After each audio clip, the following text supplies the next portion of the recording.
ખાતે વ્યક્તિ વિશેષ સેમિનારમાં વક્તા ડોક્ટર MM કુરેશીએ બાળકોને જીવન સંઘર્ષની વાતો કહી। પાડી તાલુકાના સોંઢલવાડા સુમેક વિદ્યાલય ખાતે વ્યક્તિ વિશેષ સેમિનારનું આયોજન કરવામાં આવ્યું હતું, જેમાં વક્તા તરીકે વલસાડ જિલ્લાના નિષ્ણાંત ડોક્ટર અને સમાજસેવક એવા પારડી હોસ્પિટલના ચીફ અને ખ્યાતનામ ટ્રોમા સર્જન અને laparoscopic surgeon doctor MM Qureshi ઉપસ્થિત રહ્યા હતા।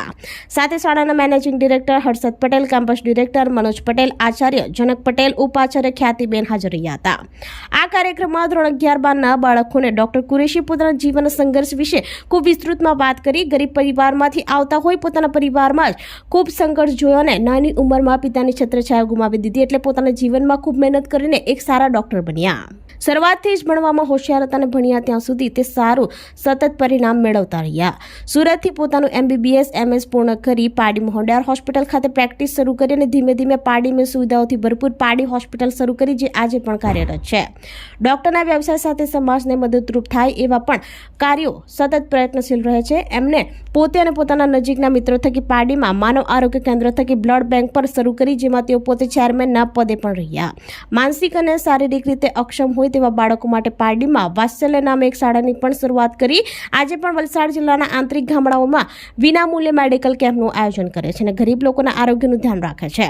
એમને પોતાની લાઈફમાં નિયમિતતા એમના સ્કૂલ લાઈફના આચાર્ય પાસેથી, જ્યારે ચોખ્ખાઈ સ્વચ્છતા જેવા ગુણો એમના સિનિયર ડોક્ટર પાસેથી, જ્યારે સંઘર્ષ એમની માતા પાસેથી શીખ્યા અને આજે પણ આ બધા જ ગુણો સાથે સમાજમાં સારા કાર્યો માટે સતત કાર્યરત છે।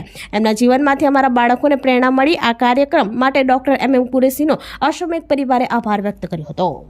અને કોઈ રિટાયર્ડ કપલ એવા બધા ત્યાં આજુબાજુનો વસવાટ, એટલે અમે બધાના છોકરાઓ સાથે પુષ્કળ હતા। મારું સમગ્ર બાળપણ બાગમાં રમવામાં ગયું એમ કહું તો ચાલે, કારણ કે એક્ઝેક્ટલી અમારી ચાલીને અડીને બાગ હતો। પણ પપ્પાએ એવું નક્કી કર્યું કે આપણે એ લોકોને સારા વ્યક્તિઓના સંપર્કમાં રહેવું જોઈએ।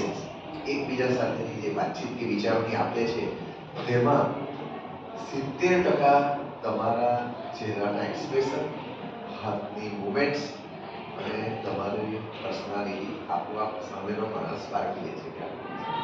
બોલવાનું તો 40% જ છે કે મલ્ટી સ્પેશિયાલિટી હોસ્પિટલ કરીને, અને સારું થયું કે ત્યારે એક રૂમ રાખી નહીં, કારણ કે થોડા વર્ષો પછી એટલે કે 2014ની અંદર એ આખું ડોક્ટર હાઉસ જ પરચેસ કરી દીધું।